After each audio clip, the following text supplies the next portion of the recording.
Hoje pela manhã eu dizia aqui à igreja que nessa noite, permitindo o Senhor, nós daríamos continuação à mensagem que está no livro de Josué, no capítulo 7. Alguns dias atrás, nós pregamos sobre, na verdade foi no dia da ceia, ceia passada. Nós pregamos sobre Josué, capítulo 7, quando um homem, ele pecou contra Deus e levou todo o povo de Deus a um desastre. E ficou alguma coisa aí interessante para a gente poder comentar ainda mais. E eu louvo a Deus por essa oportunidade de poder estar aqui reunidos essa noite. Eu também passei alguns dias ausente, que eu tive que visitar a outra filha e trazer as encomendas para de cá, que terça-feira vai dar à luz a sua filhinha. E assim, nós passamos esses dias ausentes, mas orando e participando dos trabalhos pela internet e orando com todos vocês aqui em nome de Jesus. Abra sua Bíblia no livro de Josué, no capítulo 7, e a partir do versículo 13, nós vamos ler o que está escrito na palavra de Deus, quando o Senhor diz para Josué: levanta-te, santifica o povo e dize: santificai-vos para amanhã, porque assim diz o Senhor, o Deus de Israel: anátema há no meio de vós, Israel. Diante dos vossos inimigos não podereis suster-vos, até que tireis o anátema do meio de vós. É interessante, irmãos, que neste capítulo, é um capítulo longo, ele tem 26 versículos, e vai mostrar um momento em que Josué, ele acaba de destruir Jericó e parte para uma empreitada na cidade de Ai, uma cidade bem próxima. E segundo as observações do próprio soldado de Israel, do próprio exército de Israel, era uma cidade tão pequena que não precisava muita gente. E eles disseram: olha, não vamos fatigar todo o exército não, arranja uma meia dúzia de valorosos e vamos lá. E foram e se deram mal. Foram e não conquistaram. Foram e não alcançaram. E aí, nós vimos aí naquela primeira parte, que Josué ele fica indignado, rasga a roupa, joga cinza na cabeça, se ajoelha diante de Deus: Senhor, o que está vendo? O que dirão as nações? Como é que pode o teu povo sendo derrotado? E chega esse momento aqui que Deus diz: levanta-te. Em vez de você ficar prostrado, reclamando, falando da situação, levanta-te. Santifica o povo e dize: santificai-vos para amanhã, porque assim diz o Senhor, o Deus de Israel: anátema há no meio de vós, Israel. Diante dos vossos inimigos não podereis suster-vos, até que tireis o anátema do meio de vós. Essa expressão, irmãos, ela é muito interessante, essa expressão anátema. Anátema é uma expressão que no hebraico, uma palavra portuguesada, quer dizer eren, aproximadamente assim. Ela tem 3 significados, não é? Mas um deles é de algo que é prejudicial, é algo que é abominável a Deus, algo que Deus não se agrada, é algo que é proibido ao comum, não é algo profano. E é interessante que Deus já havia dado orientações ao seu povo. Abra comigo aqui em Deuteronômio, no capítulo 7. Deuteronômio, capítulo 7. Versículo 25 e 26. Olha o que Deus já havia dito para o seu povo. Deuteronômio 7, 25 e 26. As imagens de escultura de seus deuses queimarás a fogo. Deus está orientando o seu povo no momento de conquistar as cidades. Quando entrasse em Canaã, haveria muitos povos, que, como eu disse aqui naquela primeira vez, Deus estava agora julgando aqueles povos pelo tempo de idolatria. Deus havia dito a Abraão: a tua quarta geração virá para esse lugar, porque a medida desses povos ainda não está completa. Quando Josué chega com seu exército, a medida estava pronta, completa, era o tempo de Deus agir. Só que Deus já havia advertido o seu povo antes. E aqui em Deuteronômio, quando Moisés está falando para a geração que nasceu no deserto, ele disse: as imagens de escultura de seus deuses queimarás a fogo. A prata e o ouro que estão sobre elas não cobiçarás, nem os tomarás para ti, para que não te enlaces neles, pois abominação são ao Senhor. Não meterás, pois, abominação em tua casa, para que não sejas anátema assim como ela. De todo a detestarás, e de todo a abominarás, porque anátema é algo que havia sido amaldiçoado pelo Senhor. Deus disse: olha, essas coisas que existem nas nações, todo ouro, toda prata, tudo aquilo que aos nossos olhos traz valor, representa valor, vocês, por favor, Deus disse, não cobicem, nem tome para ti. Porque quando cobiçamos e tomamos, isso será um laço, diz a palavra de Deus. É abominação. Por que razão? Porque aquela prata e aquele ouro daquelas nações, eles eram oferecidos àqueles deuses. Eram oferecidos, consagrados àqueles deuses. É por isso que, quando Deus deu a palavra a Josué, já em Josué capítulo 6, você pode ver aqui, ó. Olha o que Deus disse aqui. Josué capítulo 6. Não é? Deus disse aqui, versículo 18. Então somente guardai-vos do anátema, para que não vos metais em anátema tomando dela, e assim façais maldito o arraial de Israel e o turveis. Porém, olha o que Deus diz: toda a prata e o ouro e os vasos de metal e de ferro são consagrados ao Senhor, irão ao tesouro do Senhor. O que nós podemos aprender aqui?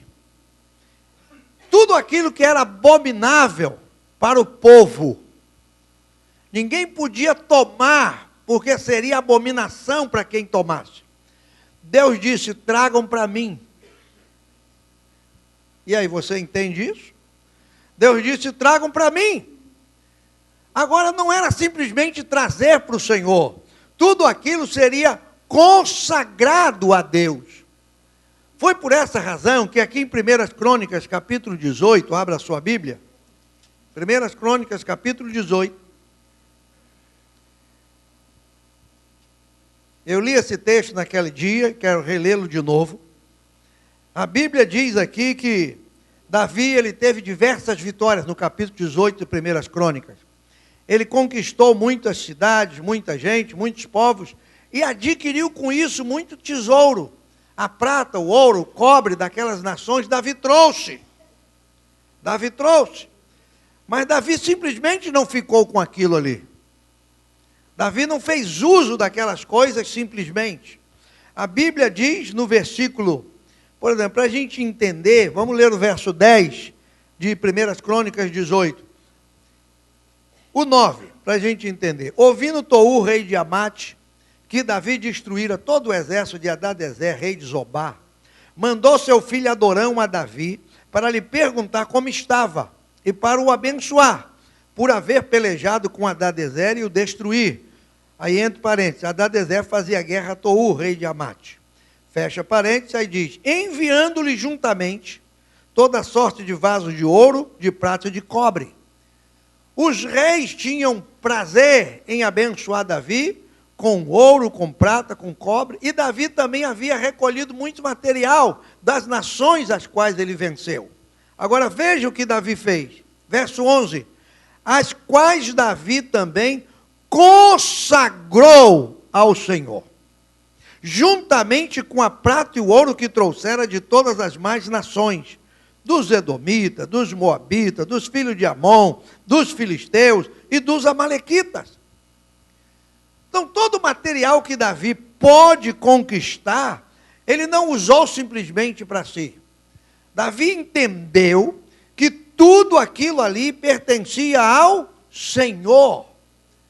Era dele. Davi não podia usar aquele material para si. Ele não podia ficar com aquilo para si. Aquilo tinha que ser consagrado ao Senhor. Era dele, era para ele, para o tesouro de Deus e não para o tesouro de Davi. O grande problema nosso, irmãos, é que a gente não entende muitas vezes o propósito de Deus na nossa vida. Deus nos abençoa, Deus nos dá muitos bens, Deus nos sustenta a cada dia, e muitas vezes a gente não entende que Deus nos dá algo para nós, para a gente também poder abençoar a sua obra e a sua casa. E a gente não entende isso. Achamos que tudo é para nós. Agora, voltando aqui ao texto de Josué 7, nós vamos descobrir algo. O que foi que um homem fez que destruiu a sua família? O que foi que esse homem fez que trouxe destruição à sua casa? É interessante, irmãos, que quando Deus diz aqui no versículo 13, que Israel havia pecado, parece que Deus está falando da nação inteira, mas não. Havia um homem só sido responsável pela derrota do povo. Um homem responsável pela derrota. Talvez isso esteja acontecendo conosco hoje. Às vezes a gente diz assim, mas quem sou eu ali na igreja? Quem sou eu no reino de Deus? Eu não sou nada, não represento nada, eu sou insignificante. Porque quem era Acã? Era de uma tribo distante. Ele estava lá no meio do povo. Quem poderia imaginar que Acã, aquele homem tranquilo lá, né, pegasse alguma coisa ali, escondesse na sua tenda? Que mal tem nisso? É assim que eu e muitas vezes você, nós procedemos. Achamos que não tem importância, que não somos importantes e que os nossos atos não têm importância diante de Deus. Pois eu quero te dizer nessa noite, em nome de Jesus, todos os nossos atos estão diante de Deus. Pode ser os atos menores, ou médios, ou maiores, não importa, irmão. Não importa se você senta aqui na frente, aqui no meio ou lá atrás. Deus vê lá atrás, vê no meio, vê na frente, vê tudo. Porque Ele é o Senhor que contempla todas as coisas. E veja o que Deus fez. Deus disse assim, santifica o povo. Porque o processo de Deus para abençoar a nossa vida começa pela santificação. Hoje pela manhã falamos sobre isso aqui na igreja. Deus trabalha através da nossa santificação. O apóstolo Paulo em Efésios 1:4 diz que Deus nos elegeu em Cristo para que fôssemos santos e irrepreensíveis. Então Deus nos chamou para a santidade. E é através da santificação que nós vamos alcançar as bênçãos e as vitórias de Deus, irmãos. Nunca se esqueça disso. E a definição mais bíblica, mais clara, mais simples para santificação é o que está em Jó capítulo 1, versículo 1. A Bíblia declara que aquele homem, cujo nome era Jó, que morava na terra de Uz, era um homem reto, temente a Deus, não é? Justo e desviava-se do mal. Porque santificação é isso. É eu e você nos desviarmos do mal. O mal estará sempre diante de nós. Onde quer que eu e você cheguemos, o mal está lá. Só que eu não posso encará-lo, eu não posso ir ao encontro dele, eu não vou permitir que ele venha para me possuir. Eu vou me desviar. Quando eu me desvio, eu estou me santificando. Quando eu me desvio, eu estou me consagrando. Eu não dou lugar ao mal na minha vida. Eu me desvio dele. Era isso que Jó fazia. E é isso que Deus espera que nós façamos também. Nos desviarmos do mal dessa vida. E o mal está presente em todos os aspectos da nossa vida. E Deus disse, santifica esse povo. Tem anátema no meio de vocês. Mas como pode, meu Deus? Quem foi que cometeu tal delito? Aí Deus disse assim, amanhã, chega todo o povo segundo as tribos. E aí você vai separar as tribos, as famílias, as casas, não é? e vai separar homem por homem, até que se descubra aquele que foi tomado com o anátema. E a Bíblia diz, Josué levanta de madrugada no verso 16, e fez chegar a Israel segundo as suas tribos. É interessante, irmãos, como Deus trabalha. Deus não sabia quem fez aquele mal. Deus não viu quem pegou. Deus poderia dizer assim: olha, Josué, foi fulano, chama ele aqui, vamos resolver o problema. E por que Deus chama todo o povo à sua presença? Deus pede que todo o povo se santifique, quando um homem só havia errado. Porque era necessário que todo o povo se chegasse diante de Deus e fosse responsabilizado, irmãos. Muitas vezes, sabe, uma pessoa erra na nossa casa, na nossa família, e toda a família sofre. Toda a família sofre. Não seria interessante Deus fazer só aquela pessoa sofrer? Mas todos nós sofremos. O apóstolo Paulo, quando fala da igreja como um corpo, lá em 1 Coríntios capítulo 12, ele diz que quando um membro padece, todos os membros padecem com ele. Também, quando o membro se alegra, quando ele se é vitorioso, todos nós nos alegramos e somos vitoriosos com ele. Deus estava colocando agora Israel diante de si, para dar responsabilidade ao povo.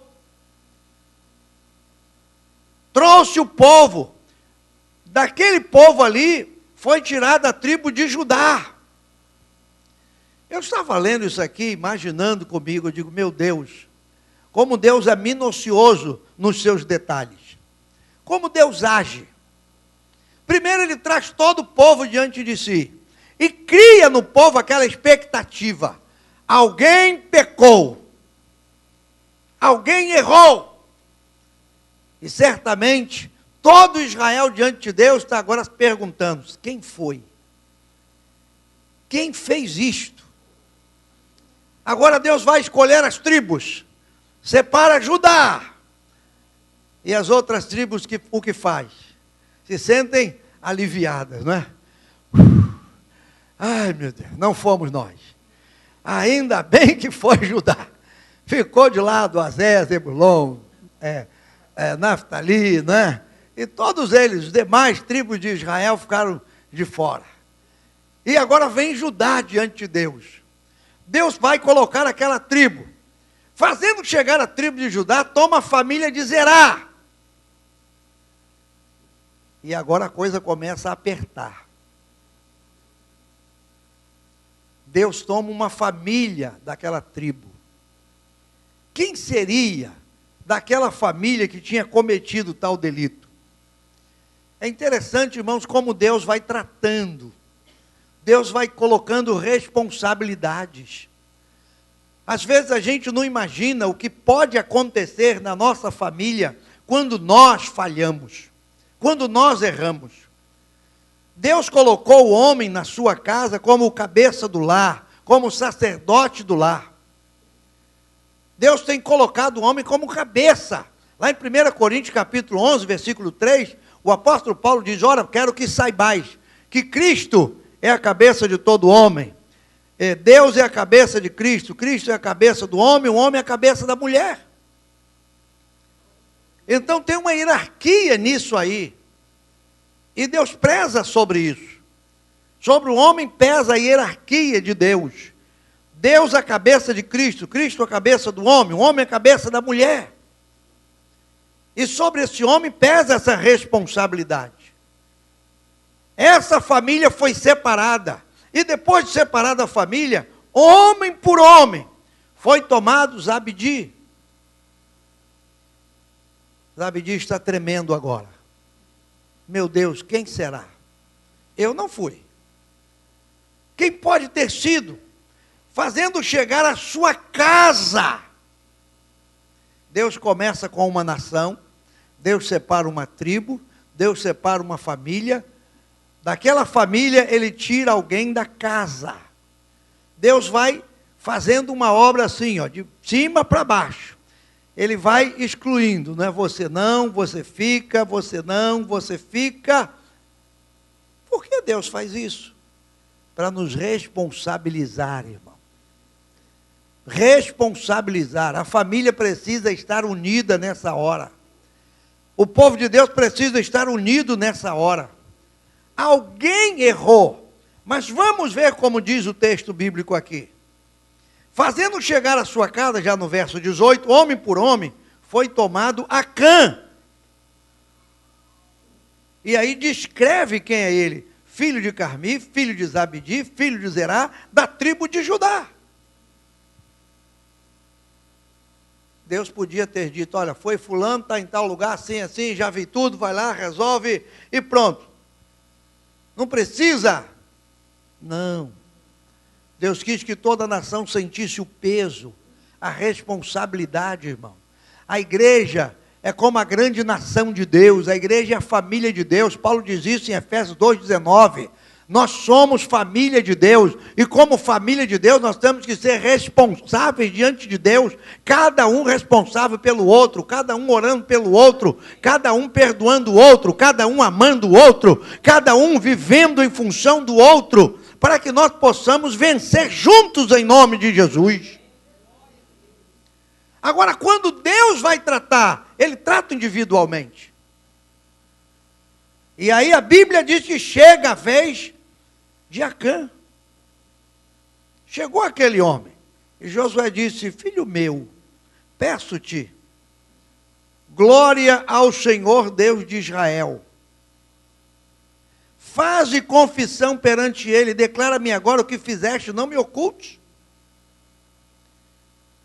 Veja a maneira como Deus trata. Deus dissesse assim, o pecado está no meio de Israel, quem será? O pecado está dentre alguém da tribo de Judá, quem será? O pecado está na família de Zerá, quem será? Deus foi eliminando, Deus foi tirando, até que sobrou um homem. E aí, ele não tinha condição de dizer, não fui eu. Sabe o que nós aprendemos com a palavra, irmão?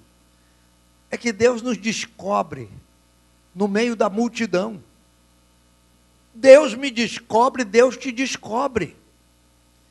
Às vezes a gente imagina, né, que viver a vida cristã é simplesmente vir à igreja aos domingos, receber uma palavra, adorar o Senhor, e aí estamos livres para fazer o que quisermos durante a semana. Não. O nosso Deus, Ele nos responsabiliza.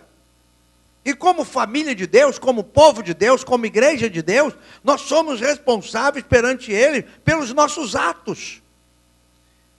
Aqui é o melhor lugar para sermos crentes em Cristo Jesus. Mas amanhã, eu e você, estaremos lá fora. No nosso trabalho, na nossa rua, estaremos aí, na luta do dia a dia. E é lá fora que nós precisamos dar o nosso testemunho para a glória de Deus. É lá fora que nós precisamos brilhar, conforme diz Paulo, lá em Filipenses 2:15, que no meio dessa geração corrompida e perversa, nós vamos resplandecer como astros no firmamento. Precisamos entender isso para a glória de Deus. E agora está o homem diante de Josué. Deus foi eliminando, Deus foi tratando, Deus foi trabalhando, até que apareceu Acã. E Josué disse, o que foi que você fez?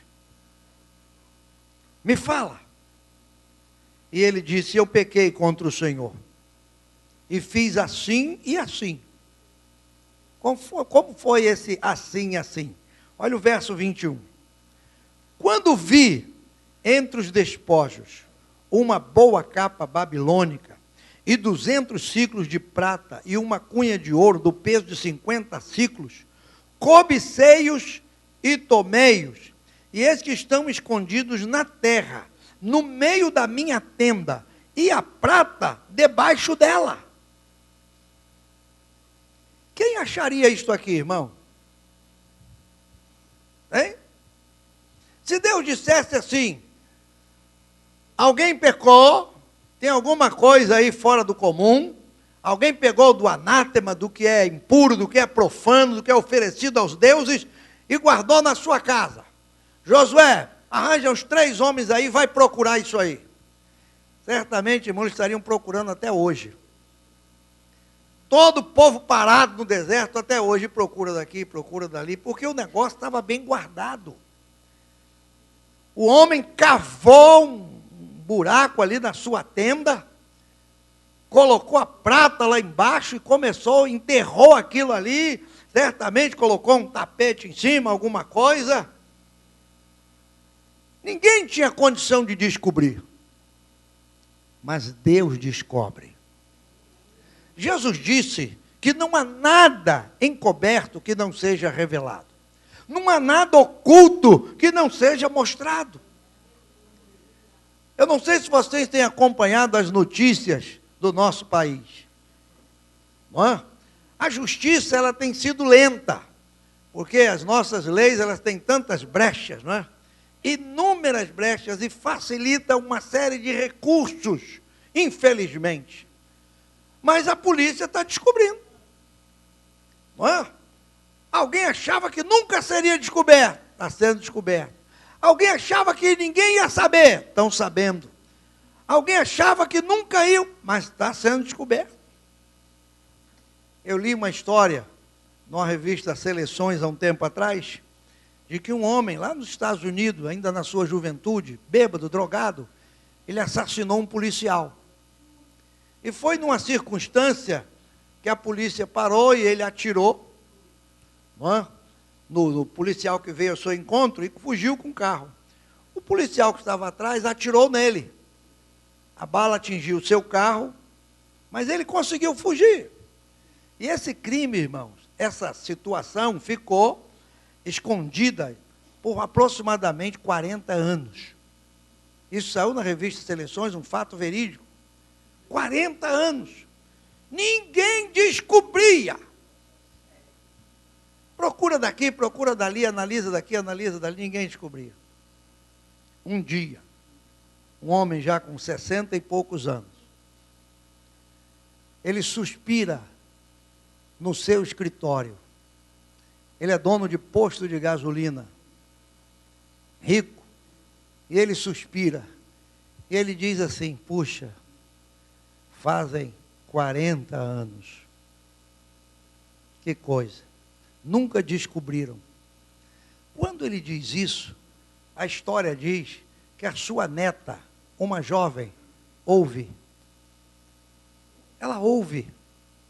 E essa neta namora um policial. E diz: que coisa intrigante, meu avô, ele suspirou, faz 40 anos. Que coisa. Eu perguntei a ele falou: nada não, minha filha, nada não.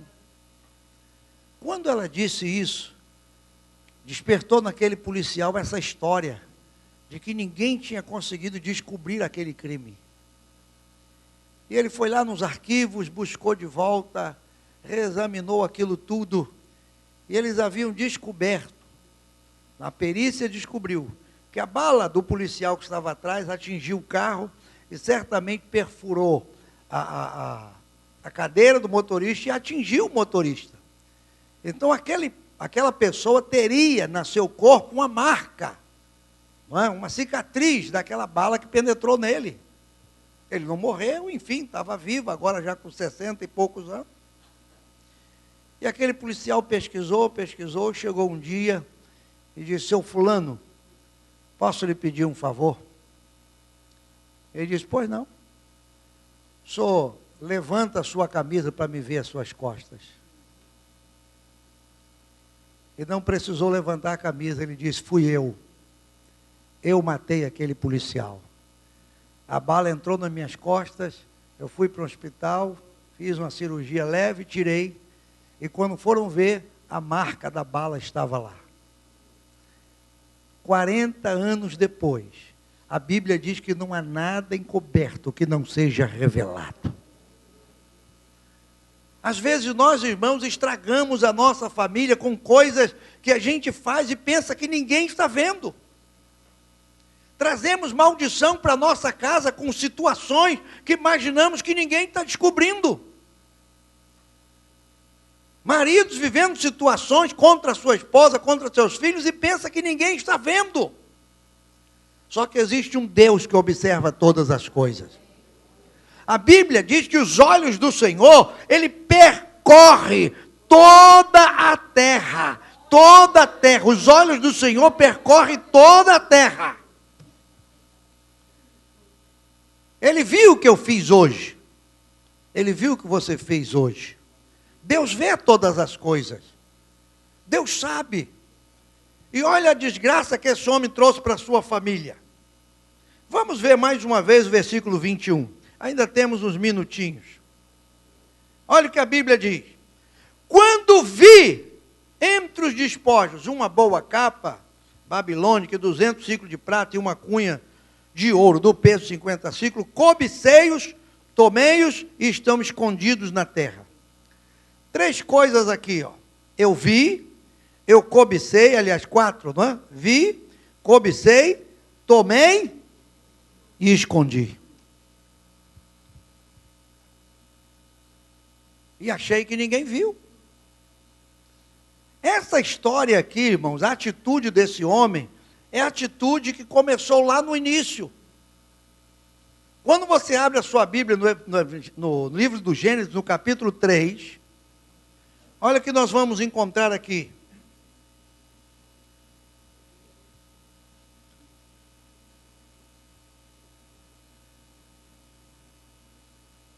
Olha o que nós vamos encontrar aqui. Capítulo 3, versículo 6. 3 e 6 do Gênesis. O que foi que levou aquele casal à queda? Em primeiro lugar, a mulher viu. Vendo a mulher que aquela árvore era boa para se comer. Ela viu. Segundo lugar, se tornou agradável aos olhos. Ela viu e se agradou. Árvore desejável para dar entendimento. Terceira coisa, ela tomou do seu fruto. Ela viu, desejou, tomou, e depois diz o quê? E comeu. Parecia que ninguém estava vendo. Deus disse, olha, não faz isso não. E por que Deus nessa hora aqui, irmãos, de Gênesis 3 e 6, Deus não intervém? Deus não corre ao encontro dessa mulher e diz, não! Porque Deus deu ao homem livre-arbítrio. Deu ao homem responsabilidade pelos seus atos. Eu sou responsável pelos meus atos e você é responsável pelos seus atos. Nós somos responsáveis. E nós somos resultado dos nossos atos, bons ou maus. Somos resultado das nossas escolhas, boas ou más. A mulher viu, a mulher tornou agradável aos olhos, ela desejou, ela toma, ela come. Ela simplesmente não ficou de fora contemplando. Ela pratica uma série de ações. E é interessante que tudo começa no ver. Olha o que esse homem diz para Josué. Josué 7, 21. Quando vi.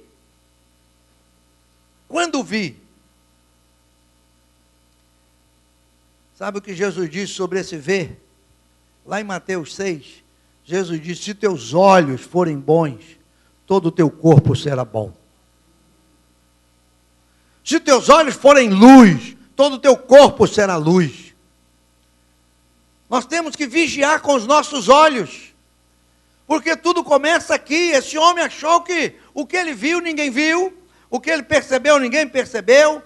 O que ele fez, ninguém percebeu. Eu fico imaginando, eu leio a Bíblia, eu fico viajando ali com a palavra, né? Aquele homem pode pegar aquela prata, aquele ouro, aquela capa, E no meio daquela confusão toda, porque o exército está entrando, destruindo Jericó.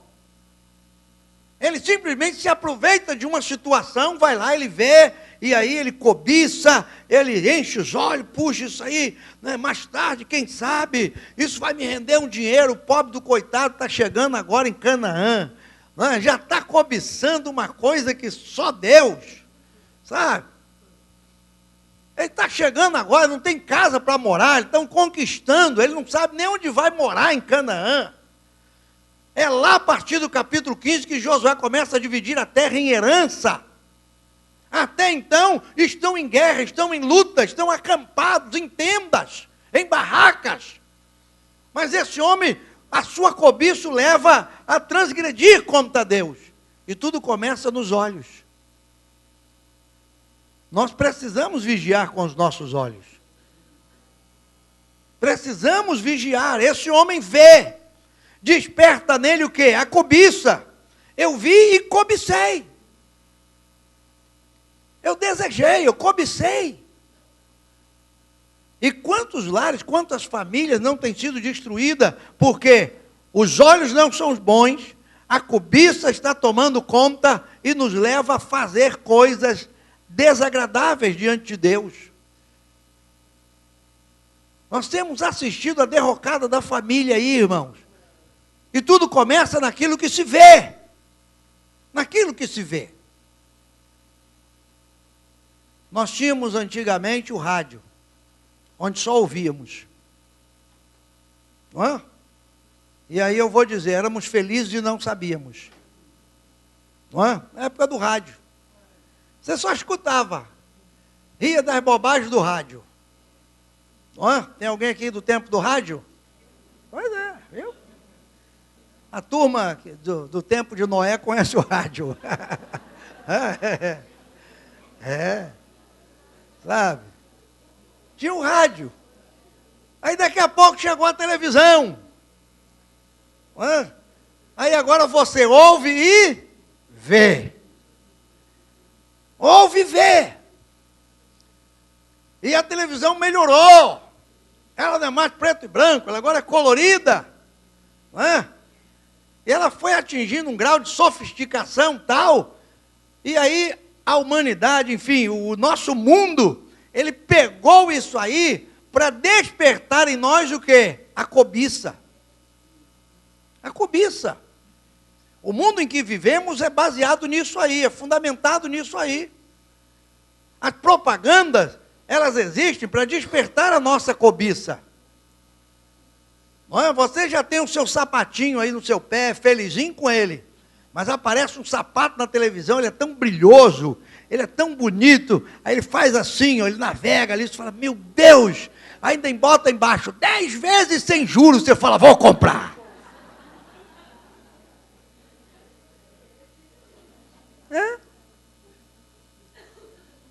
Aquilo que você vê está despertando em você a cobiça.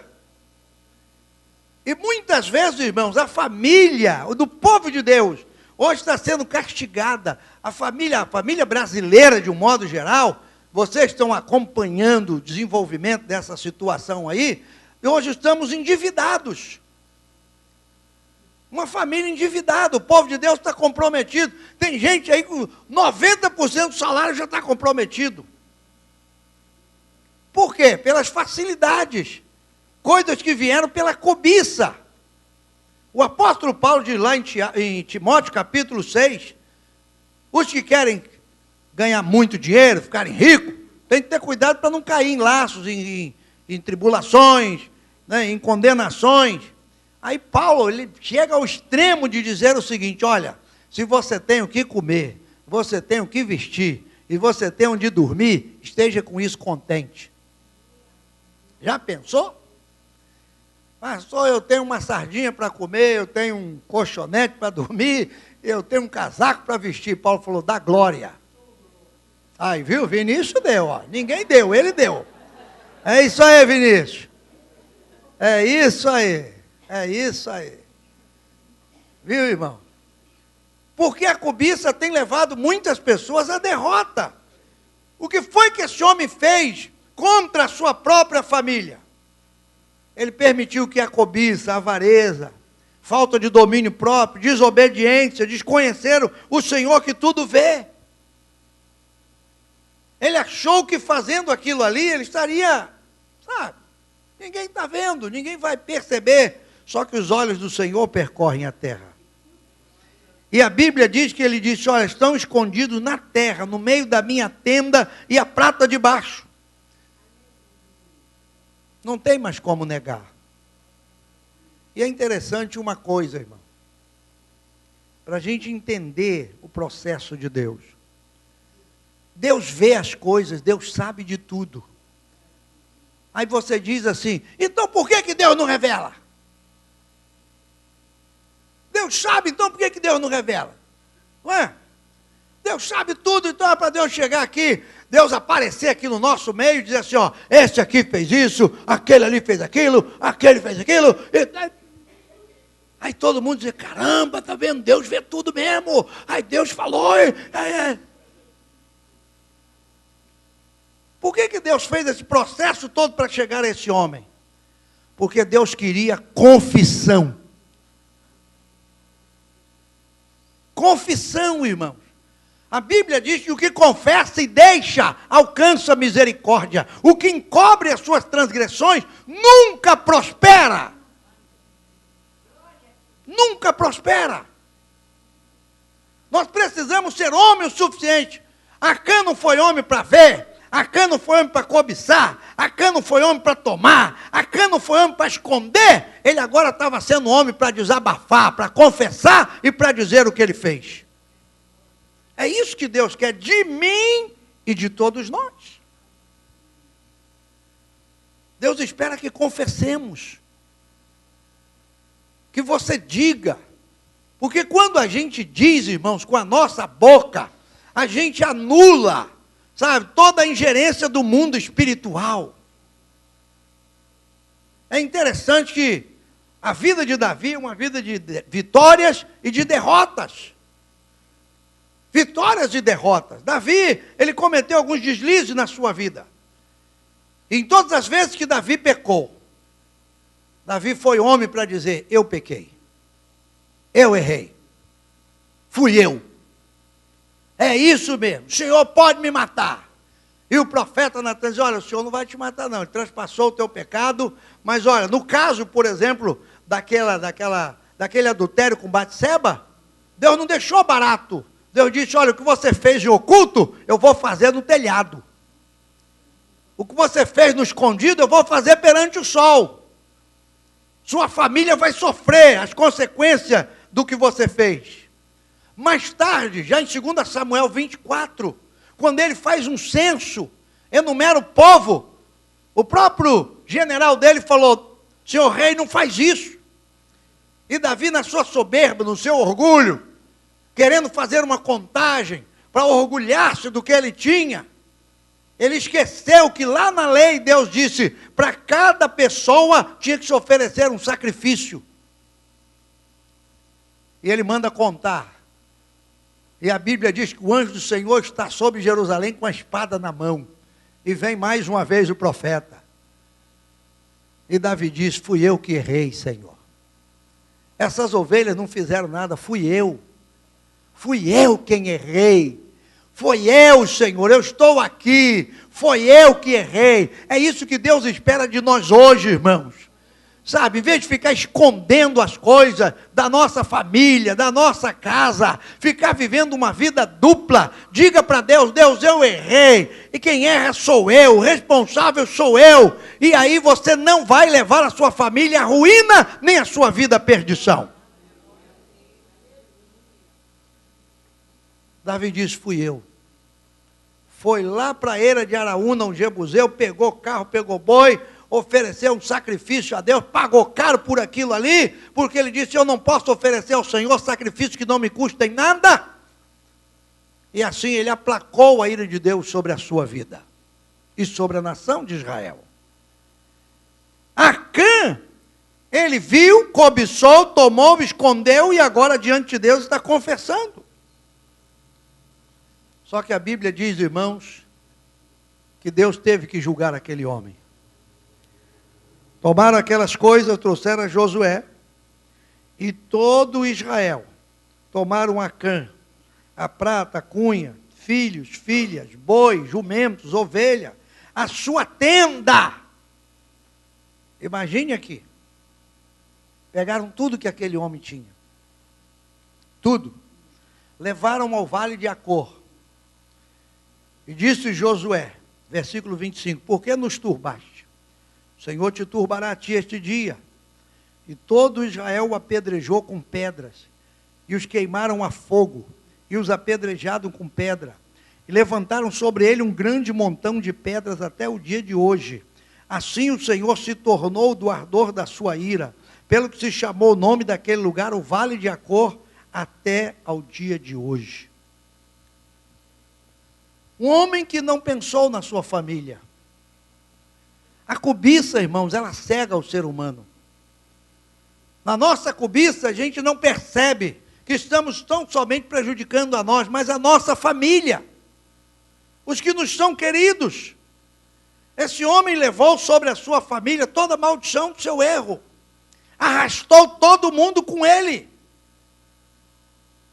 Toda a família foi apedrejada, tudo que ele tinha se perdeu, por uma cobiça de algo que ele poderia ter muito mais do que aquilo ali mais tarde.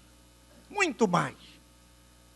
Às vezes a gente cobiça coisas tão pequenas, por uma bobagem, por uma besteira, erramos, tropeçamos, quando Deus tem muito mais para nos dar. Quando o Senhor tem muito mais bênçãos. Cobiçar as coisas desse mundo, irmão, o mundo está passando, o mundo que é hoje, amanhã já não é mais. Nós temos que cobiçar as coisas do alto, desejar as coisas do alto, pedir a misericórdia de Deus sobre a nossa vida. O mundo está passando, o mundo está indo embora. O mundo está indo de mal a pior. Agora eu quero terminar, 2 minutos, que bom, para te dizer uma coisa. Foi apedrejada a família de Acã.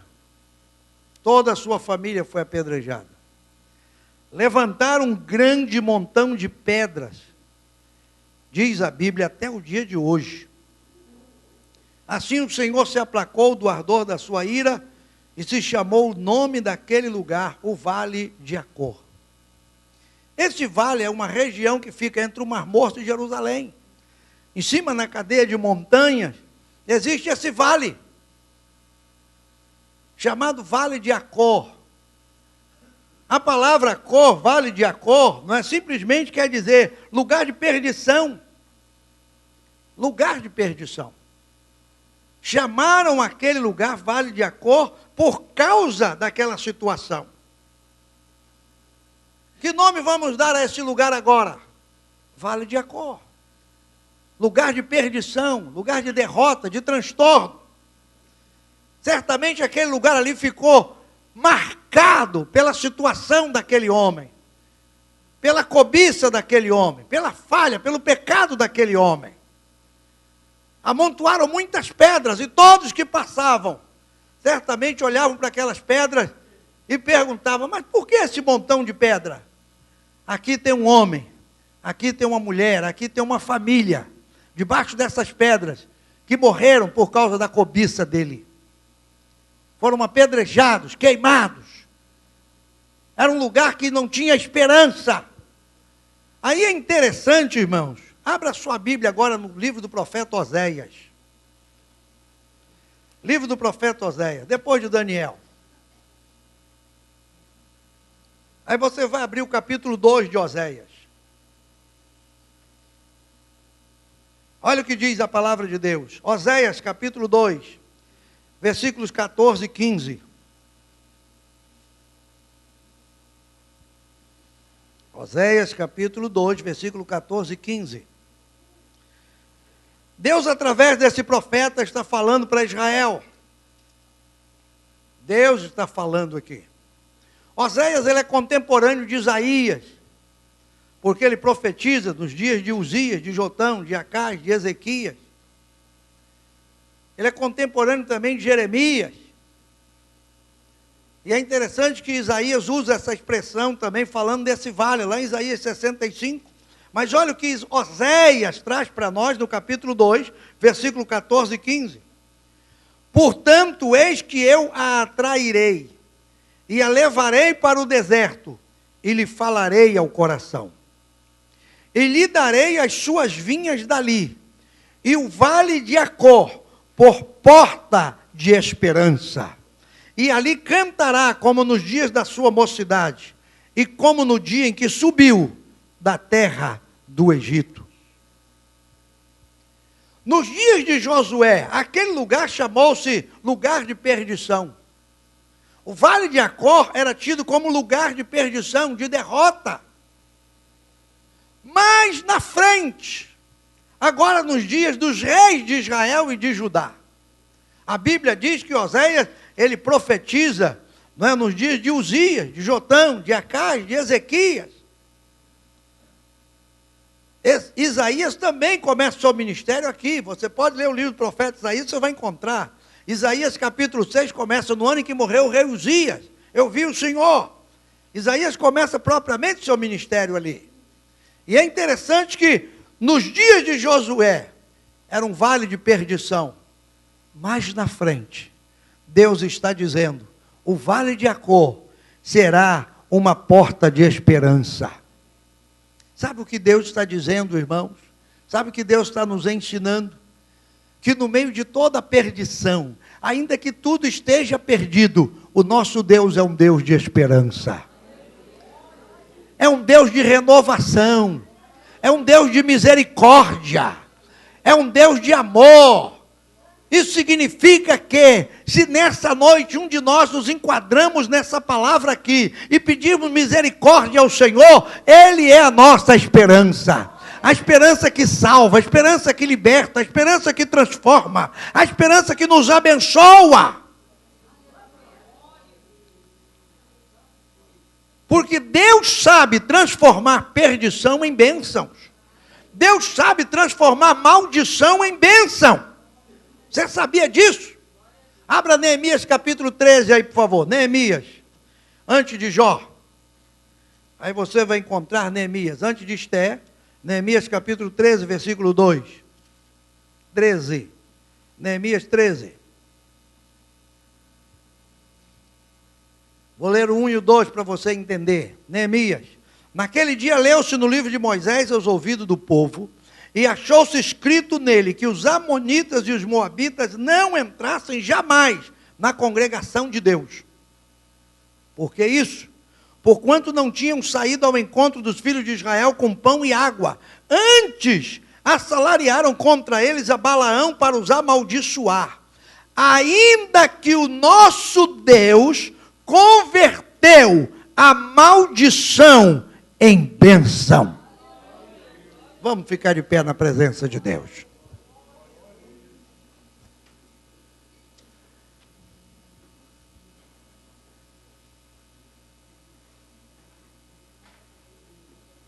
É preciosa a palavra do Senhor. A palavra do Senhor, irmãos, quando ela é aplicada à nossa vida, ela é como espada alguma de 2 gumes, que penetra a divisão da alma e do espírito, e é apta para discernir os pensamentos e as intenções do nosso coração. Talvez você tenha lido esse capítulo 7 de Josué algum dia, e tenha observado a desgraça que ocorreu na vida desse homem. E talvez você tenha lido até o versículo final, quando ele foi apedrejado com a sua família, e o lugar onde ele foi morto, apedrejado, sacrificado, podemos assim dizer, tornou-se um vale de perdição. Mas você não sabia que Deus é capaz de transformar perdição em esperança. Talvez eu e você tenhamos pecado contra Deus, em alguma coisa, por alguma coisa. E eu quero te dizer essa noite, nem tudo está perdido, meu irmão. Nem tudo está perdido, minha irmã. Porque o nosso Deus, Ele tem sempre uma porta de esperança aberta para nós. Nós precisamos reconhecer, nós precisamos confessar, nós precisamos nos aproximar de Deus com o coração inteiro e dizer: Senhor, eu errei, eu pequei, tem misericórdia de mim, e Deus vai ter misericórdia, e em vez de perdição, Deus vai abrir uma porta de esperança para você. Deus pode mudar a tua maldição em bênção. Deus é capaz de transformar todas as coisas.